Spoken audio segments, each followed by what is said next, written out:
Hey guys, it's Luke here and welcome back to another video. Now today you join me for another episode of Garage Goals. Now it's been an awfully long time since I've actually done one of these videos, so I'm very happy to be bringing this series back with a bang. Now as you can see behind me, well, this video is pretty much starting pretty mental already. I'm here today at the ROFGO Collection, actually for their launch event.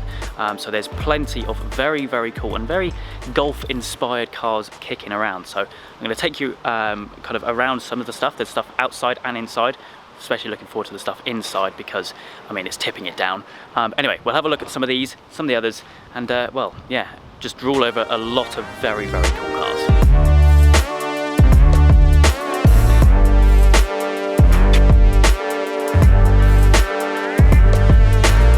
Right then, to kick off this video then, we have a lineup of three very special cars. Of course, all finished in the Golf spec, which is like the light baby blue and the bright orange. Now, of course, we have the 2019 Ford GT up first. This is one of, I believe, around 10 or 12 here in the UK.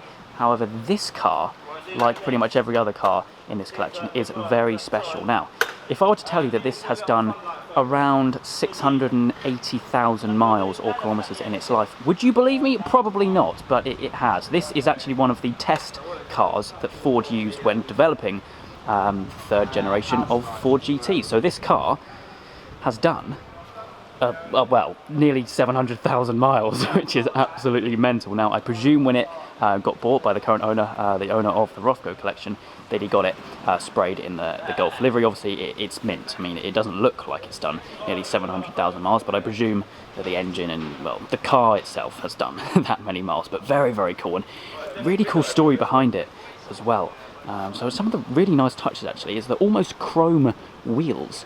We've obviously got those bright Brembo brakes, and also some silver wing mirrors as well, which is very cool. Sat down in race mode, as you do when you're at a launch event. I love how these things look when you've got the wing up and it's slammed right down to the floor. I think it was almost quite controversial when it first came out. Obviously, it doesn't have a V8 like the second generation. It's a V6. It's an eco beast, as I like to call it. But yeah, looking stunning in the Golf livery. Definitely one which suits the car well. Now moving on back, we have the second generation of Ford GT, the 2005 Ford GT. A very funky looking car. And actually we're going to be able to have a look at the interior, which is actually one of my favourite bits, with those kind of air cushions that you get on the interior. Really interesting design. And the doors, if you're very tall, like what Jeremy Clarkson was when he had one, you have to be careful when closing the door, because then you don't cut your head off, you know, because that wouldn't be ideal. Anyway, that's very cool, with the white dot on the side. And then we have the original GT40. This is really special. I believe this is chassis 26. Now I'm spying some info cards, which I think I'm going to be relying on for a lot of these cars in here, because a lot of them are race cars, which is really cool. And actually, most of them are actually still used today. So that's very cool. But anyway, this is a super cool lineup. Which one would you have though? I think the guy in me kind of loves the latest one more, because I'm just that kind of idiot. But yeah, they look stunning together. I think it's the first time I've ever seen all three generations next to each other or behind each other. Anyway, onwards round here for some even more special cars. Now then, look at these. Now, where do I start with these three then? Now, actually, I think it's probably worth mentioning that this is not part of the ROFGO Collection. This is the Duncan Hamilton side. So these cars are all actually for sale, I believe. But some very special ones. This Rosso Venaccia Laff. Stunning colour. You're not going to pick it up on camera, especially with all the rain that's falling. We've got a beige or kind of brown interior. Absolutely stunning. It suits it so well. I think it was ordered brand new by a very well-known collector who, funnily enough, I don't actually know, to match his 250 short wheelbase or something like that. But it's got some heritage behind it, which is very cool. We also have a Jaguar CX-75, probably the one car which I wish actually went into production, and also a GT3 RS over there. But anyway, this video is all about the Golf stuff. So we've got some slightly more funky stuff here, and I am getting absolutely drenched, as is my camera. So we're going to head on inside to show you the main collection. But look at that for a view.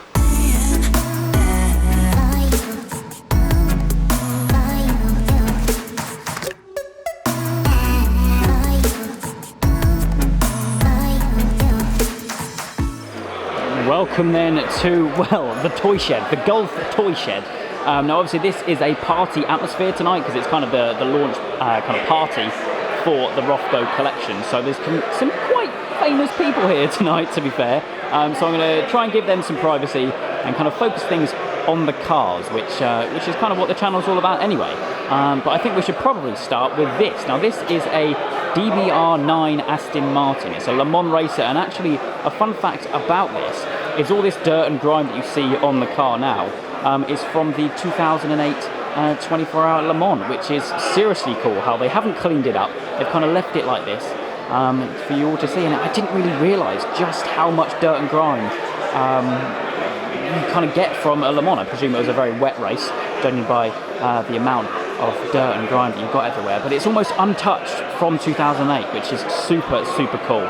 Now, this thing is an absolute powerhouse. It's got a 6-speed manual. I presume it's a sequential manual, just shy of 600 brake horsepower. I imagine an absolute handful. Sidex exhaust. You can only imagine how this thing sounds. But yeah, very cool. I believe it came 13th in the Le Mans, which it did in 2008, but still, to see a car, and to see, well, multiple cars which has done the Le Mans is seriously, seriously cool. Now, we actually have a little bit of a lineup of Aston Martins here, and I'm going to have to get some help with some of these cars in here because you get some proper race prepped stuff in here. Anyway, this one is the GT2 V8, so obviously in Le Mans you have different classes. You have the LMP1, things like that, and this is part of the GT2 class. Now, using this handy little plaque here, we got a little bit of a fun fact. This was the first race car that kind of made up the ROFGO Collection, so this, I guess, is one of the first cars that entered the collection, which is super, super cool. I mean, like I say, not only are they all completely filthy like that, but other than that, they're pretty pristine. And actually, one thing which is really interesting about some of these is they are regularly used. They still are used on test runs around various tracks around the world, and actually some of them still compete today, which is seriously, seriously cool. I'd love to have, well, the opportunity to have a collection like this of race cars and just to kind of, well, have your own race team really and just race them when and where you like. This is cool. Look at this. What I love about this as well is, obviously with some of the garage goals which I've done so far, there's a theme. There's normally a theme. So, I mean, the first one I did with my buddy Swiss Cars over in Switzerland was obviously a Ferrari collection, and a very cool Ferrari collection. This one is like nothing which I've ever seen and filmed before. Now we have an Aston Martin LMP1 car here. A lot of Astons, I presume. Oh yeah, Aston as well. We've got an Aston lineup here. I mean, it's crazy because with my channel and with the stuff that you see on this channel, it's weird because it's mainly road cars, obviously, and to see, well, these do not look like Aston Martins, especially these two here, obviously completely dedicated for the track. But yeah, it's kind of interesting to have a race collection or a race car collection as part of the series. Anyway, moving on down, this, believe it or not, this is an Audi R8. Now this, well, it's not your everyday R8, that's for sure. Completely track only, single-seater, open-top race car. Now, to my knowledge, this car was extremely, extremely successful with what it did. I think it did 10 competitive races, and out of those, it won 9. I believe it did the Le Mans, I believe. I'm going to have to double-check this over here, not going to lie. Let's have a little look. Third in Le Mans in 2000, so that's pretty cool. But one thing as well is, obviously, we can have a little look inside as well. Super cool. You can only imagine these things flying around Le Mans. Absolutely mad.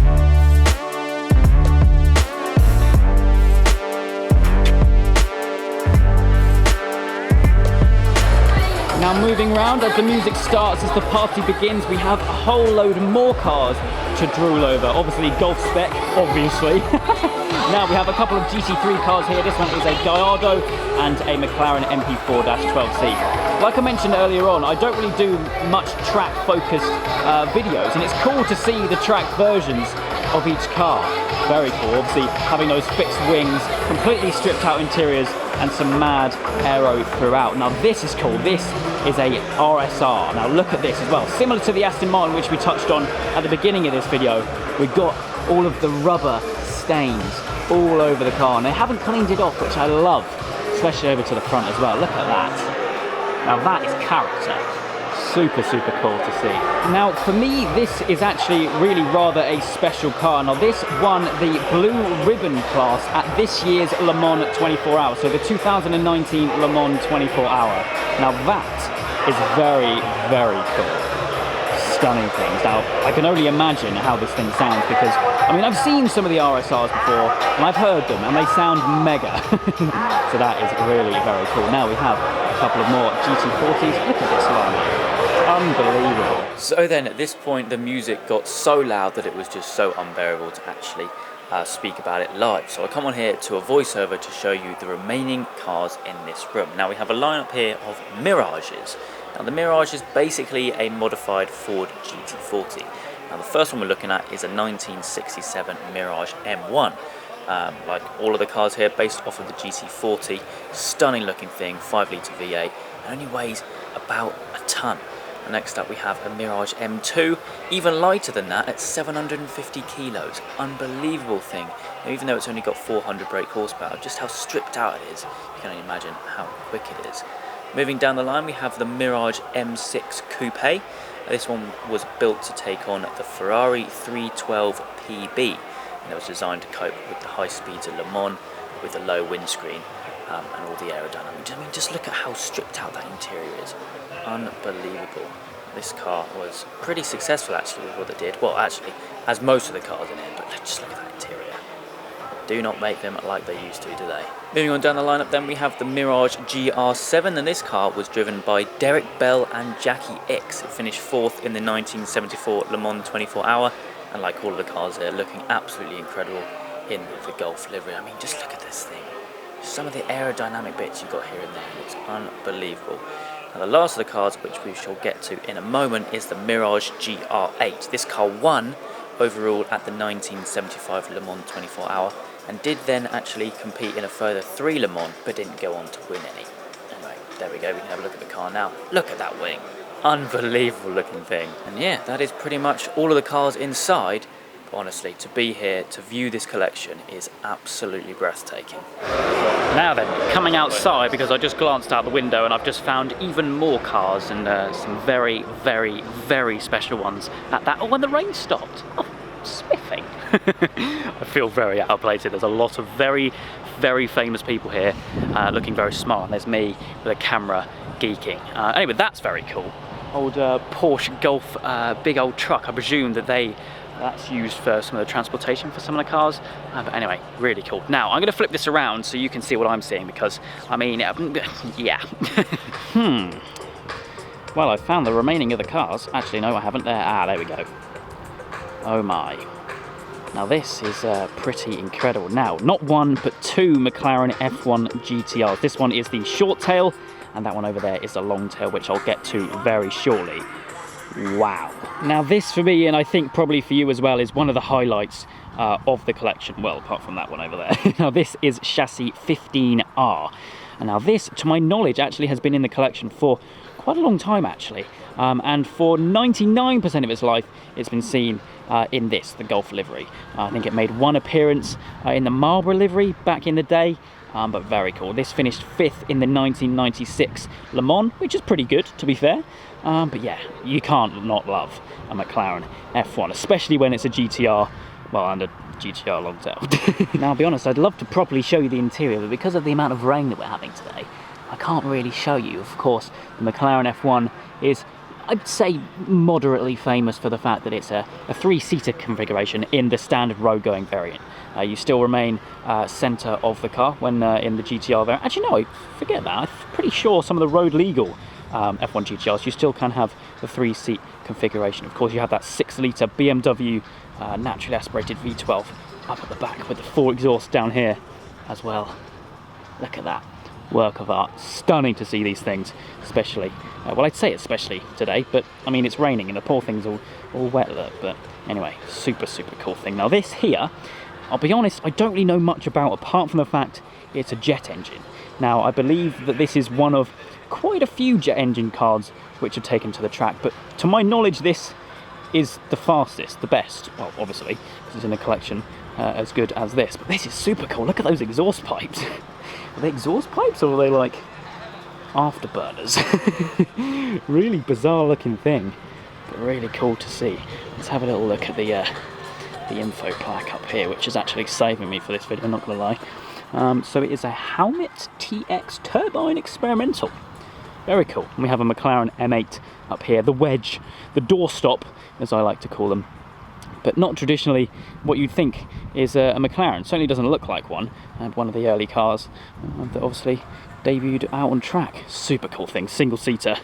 Look how high that engine sits. Awesome thing. Getting all wet in there as well. That to me is just raw as anything. Look at that. Unbelievable. Anyway, let's head over to these before the rain comes back in force. Now over here in the far corner we have two more very, very special cars. So this is another DBR9. However, this one caught my eye quite a bit for the fact that it's chassis 7, so chassis 007. Now, seeing as this is of course an Aston Martin, that is really quite cool. Of course, wearing the 007 or 007, I think that sounds cooler, on the side as well. Look at this. It's weird seeing it actually clean compared to the other one that we saw inside. I think I do prefer the nice dirty one. I think it shows more character. But anyway, F1 GTR Longtail. I've seen this thing on a number of occasions. Now, like I mentioned earlier on in the video, all of these cars are used. I think this one I've seen multiple times at the Goodwood Festival of Speed, which is really cool. But yeah, that's the thing. These are used out on track as well. The ones that are road legal, which I imagine is, well, I don't know for definitely, it's not very many are used out on the road. But these, stuff like this, it's where they're built to be, out on the track. Anyway, this car is 22R, the chassis number, and actually was really rather successful in the 97 and 98 seasons. I think in the 97 one it did quite well. I don't think it won at Le Mans, but then in 98 it went victorious at the Monza 1000 kilometers. So this thing has kind of been around the bush really, hasn't it? I mean, look at this thing. I love the long tail. I mean, I think for McLaren, the long tail is the best of the best, really. I think, well, this car actually started off the LT or long tail kind of theme. Of course, now we have more modern days. We have the 675 LT, and probably soon to announce a 720S LT kind of thing. But this is where it all began.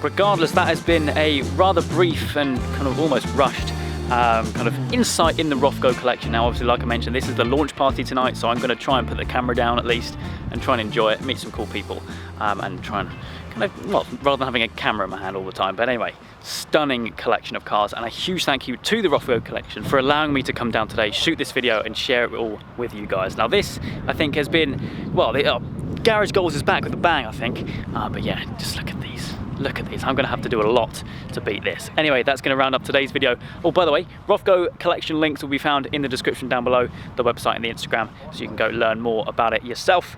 But anyway, that's going to round up today's video. I hope you guys have enjoyed. Well, hopefully you have, because this lineup of cars, unreal. I'm never going to shut up about this, am I? Anyway, yeah, hope you guys have enjoyed. If you have, please do make sure you leave a like and make sure you subscribe for all the adventures still to come.